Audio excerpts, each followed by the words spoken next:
ஒரு கிராமத்தில் லியா என்ற அன்பான குழந்தை இருந்தாள். அவளுக்கு நிறைய காய்கறிகளும் பழங்களும் நிறைந்த அழகிய தோட்டம் இருந்தது. அவள் தினமும் அறுவடை செய்து பசியால் வாடும் மக்களுக்கு மகிழ்ச்சியுடன் தானம் செய்தாள்.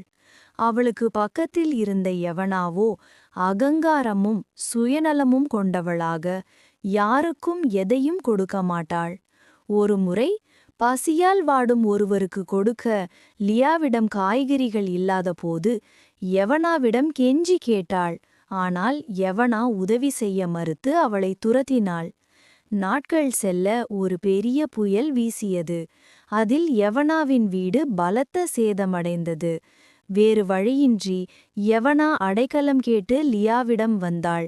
தன்னை மறுத்தபோதும் லியா யவனாவை அன்புடன் வரவேற்று தங்க இடம் கொடுத்தாள். லியாவின் இந்த கருணையைக் கண்டு யவனா தனது அகங்காரத்தின் தவறை உணர்ந்து மனம் திருந்தினாள். அன்று முதல் லியாவும் யவனாவும் நல்ல நண்பர்களாகி இருவரும் சேர்ந்து காய்கறிகளை அறுவடை செய்து தேவைப்படுபவர்களுக்கு மகிழ்ச்சியுடன் கொடுத்து வந்தனர்.